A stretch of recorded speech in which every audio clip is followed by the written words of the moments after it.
Salve os irmãos com a paz do Senhor. Amém. Meus irmãos, vamos também falar um pouco aqui. Também, né? Todos já. Salmo 116. É um salmo bem conhecido, né? Glória a Deus. Louvado é o nome do Senhor Jesus.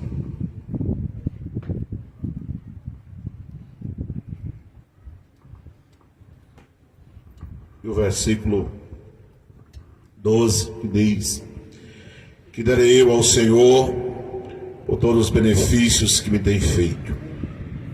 Que darei eu ao Senhor por todos os benefícios que me tem feito.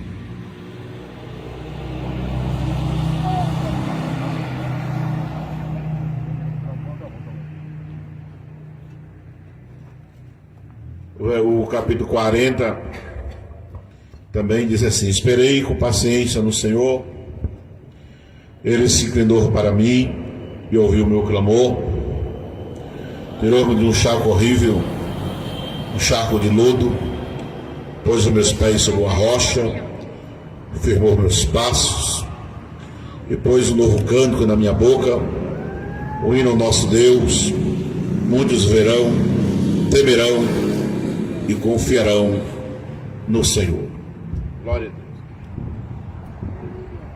Quero louvar a Deus, meus irmãos, por estarmos aqui em mais um culto de ação de graça, depois de ouvirmos tantos louvores, testemunhos que nos edificam, né? Conhecer um pouco da história, né? A gente vê, a gente jamais imaginou, e eu jamais imaginaria que alguém passasse pelo um leilão, né? A gente vê carro passando por leilão, né? E a nossa irmã Helena aqui, né? Ela contando o testemunho dela, a gente ficou imaginando, meu Deus, que ponto um ser humano pode passar por um leilão, né?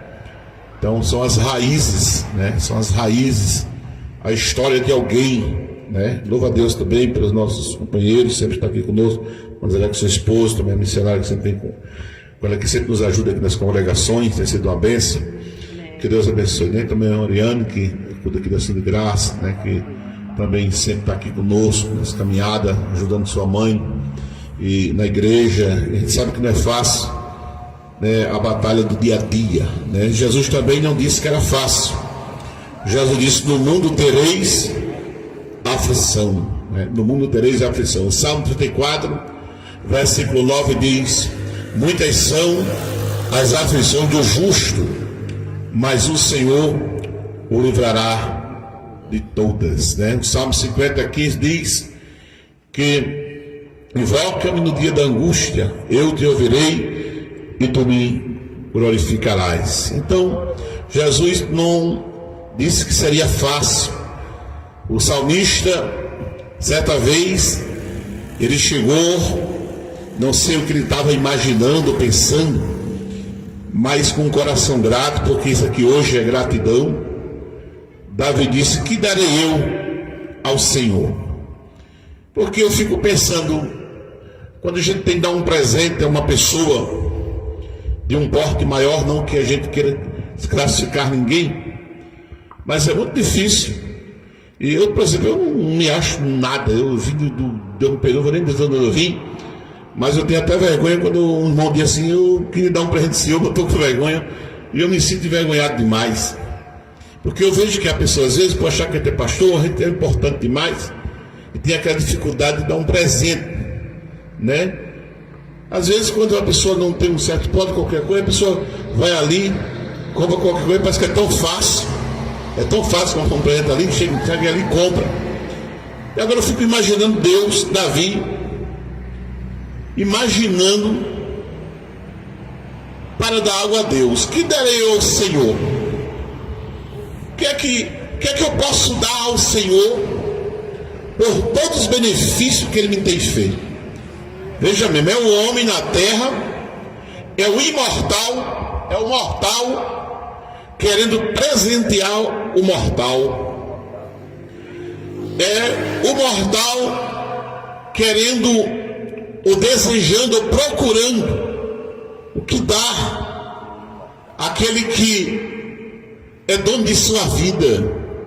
E eu fico pensando que poderíamos nós darmos a Deus. Se fosse nós que escrevesse esse versículo, que darei ao Senhor por todos os benefícios que me tens feito. Mas um dia também no Salmo 103, Davi disse: bendize a minha alma, em tudo que há em mim, bendize o seu santo nome. Davi tem um coração muito grato a Deus. Por isso que eu li o Salmo de número 40, que é o Salmo do testemunho do salmista. Ele começa dizendo: esperei com paciência no Senhor, e Ele se inclinou para mim. A palavra inclinar é quando Deus torna-se favorável, porque nem sempre Deus está favorável ao homem, por causa dos seus pecados, por causa dos seus delitos, por causa da sua provocação moral. Nem sempre Deus está favorável ao homem. Mas Davi naqueles dias disse: esperei com paciência no Senhor, e Ele se inclinou para mim e ouviu o meu clamor. Quem dera que Deus se inclinasse para os homens da terra, ouvisse o seu clamor, mudasse a sua vida, mudasse o seu caminhar, mudasse o seu dia a dia dos vícios da vida. Porque o salmista ele também vai dar seu testemunho, quando ele mesmo vai citar aqui, como uma forma de metáfora, quando ele vai dizer que o Senhor o tirou de um charco de lodo horrível.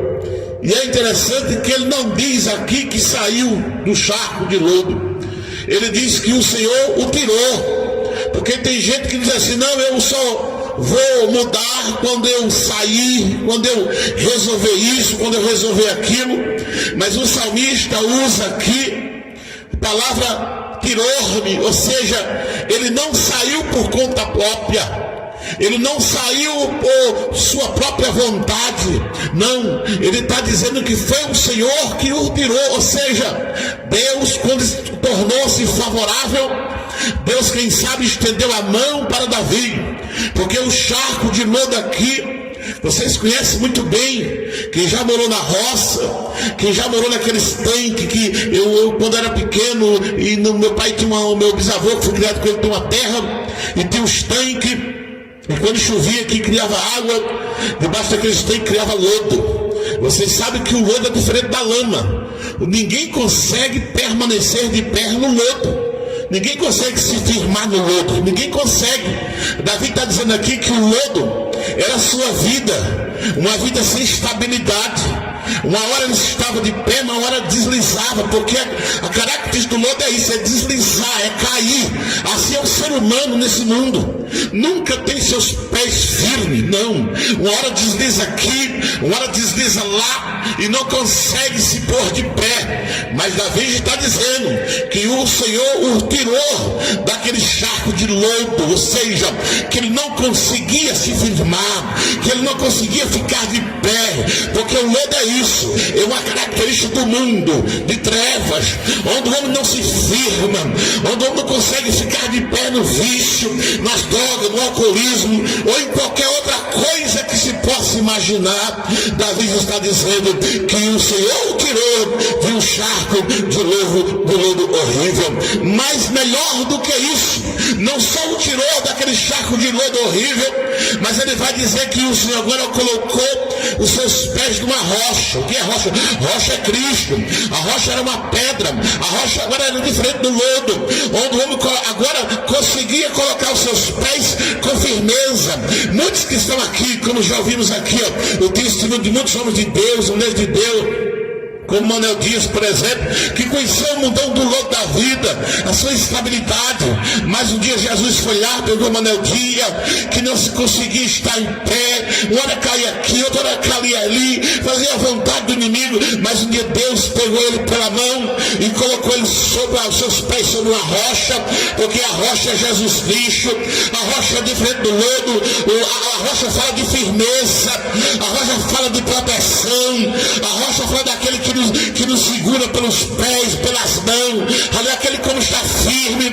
E por isso que nós estamos aqui nessa noite, porque um dia Jesus nos tirou deste mundo e colocou nossos pés sobre uma rocha, e a rocha é Jesus Cristo, porque em Jesus estamos guardados, em Jesus estamos protegidos, em Jesus pode passar por dificuldade, o vento pode soprar, pode se levantar ventos contrários, mas em Jesus estamos na rocha. Aleluia. aleluia. Por isso que a Bíblia diz que os coelhos são um povo débil, fraco, mas contudo fizeram as suas moradas na rocha. O que é isto? É dependência de Deus, é dependência de Jesus Cristo. Há também a diferença da parábola entre o que fez a casa na areia e o que fez a casa na rocha.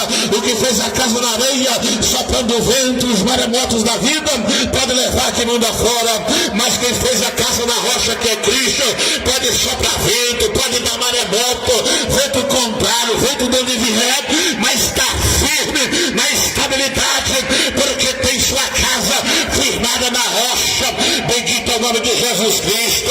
Levante a tua mão nessa noite, porque Jesus Cristo, a rocha de Israel, está aqui nessa noite.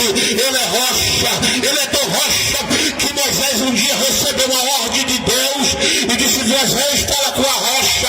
E parece que Moisés estava surdo e bateu, porque uma coisa é falar e outra coisa é bater, mas a rocha era Cristo. Mas quando bateu na rocha e não falou, saiu água. Jesus Cristo está aqui nessa noite para te dar água da salvação. E a palavra é água que purifica, é água que lava, é água que restaura. Louvado o nome de Jesus Cristo. Que essa água chegue na tua casa, chegue na tua família, que as bênçãos do Senhor possam invadir teu lar, tua casa, teu casamento, que a mão de Deus possa curar, possa restaurar, possa estabilizar, porque a rocha de Israel está aqui nessa noite. E o salmista está perguntando: que darei eu ao Senhor por os benefícios que me tem feito? Glória a Deus. Eu acho engraçado, estou terminando. Glória a Deus. É que depois que Deus tirou ele do lodo e que colocou seus pés sobre uma rocha, veja o que é que Deus vai colocar no homem logo. Veja que Deus vai colocar um instrumento no homem de primeira. Veja que Deus vai colocar, veja o que ele vai dizer: e colocou um novo cântico na minha boca. Aí eu pergunto aqui nessa noite: como era a nossa boca antes de ter Cristo? Vocês sabem como é. Muitas vezes eu dava até uma topada, acredito que não saiu uma bênção, né? Hoje, pela misericórdia de Deus, né? As mulheres entendem. Eu levo aquela topada na quina da mesa, no pé da mesa, a ver a natureza vem explodir, mas você diz logo assim: sangue de Cristo em poder, misericórdia, não é verdade? Às vezes leva uma topada assim, às vezes dá vontade até de entrar no nome, de chamar aquele nome, porque era a nossa natureza antiga, né? Mas Jesus, quando pegou o homem que tirou do lodo, que colocou os pés na rocha, ele colocou na sua boca um novo canto. É por isso que você louva. Você não sabia nem cantar, rapaz. Mas Jesus, veja, tem gente que não sabia nem. E é interessante que até a timidez Jesus tira. Tem pessoas que nem se expressavam para as pessoas, não. A pessoa aceita Jesus, Jesus limpa, coloca na rocha, dá um banho da sua graça, e daqui a pouco o crente já vai ficando animado, já ficando todo folgado, já quer pegar o microfone, já quer cantar dentro da água, quer cantar louvor, já prepara um playback, já prega alguma coisa, porque quer cantar, quer pregar. Isso é Jesus que coloca algo novo na nossa boca, aleluia. E o mundo não entende isso, louvado o nome de Jesus. Glória a Deus, louvado o nome do Senhor, bendito é o nome de Jesus. E ele diz mais assim: e todos os verão. Isso significa que as pessoas iam ver o que ele ia fazer na vida de muitos. E muitos estão vendo aqui, ó, o que Deus está fazendo na vida da irmã Irene, na tua vida. Isso é uma vida de testemunho. Quando ele diz muito verão, é que a tua vida ministerial, a tua vida em que Jesus te salvou, vai ser de testemunho para que muitos possam contemplar e dizer aqui nessa noite, como disse o irmão Inacinho, porque as pessoas, quando viram o cego de nascença restaurado, eles tiveram dificuldade de reconhecê-lo. Aqui é o grande problema da sociedade, até hoje é ter a dificuldade de reconhecer quem somos nós hoje. Mas será que ele é crente mesmo? Será que Deus salvou? Será que Deus resolveu? Será que é ele? E a gente fica naquele tiroteio que o cego ficou. Não, e alguém diz assim: não, mas parece com ele. Não, sou eu mesmo. E todos que estão aqui nessa noite somos nós mesmos, aleluia. Que outrora estava nas trevas, que um dia estava morto em vossos pecados e delitos, como Paulo escreveu nos Efésios. Mas a graça de Deus nos salvou. Estamos aqui nessa noite para dizer que somos nós mesmos. Aquele que outrora estava no chão, mendigando como aquele cego de nascença, mas um dia Jesus passou por nós, levantou a mão, abriu os nossos olhos, nos tirou da sarjeta do velho homem e nos colocou em nossas bocas um cântico novo. É por isso que você prega, é por isso que você canta, é por isso que você testemunha, é por isso que as trevas recuam quando você abre a boca, é por isso que as trevas vão embora quando você vê o teu louvor e a tua pregação, porque Jesus Cristo é o mesmo ontem, hoje e eternamente, e Ele está aqui nessa noite. Louvado o nome do Senhor.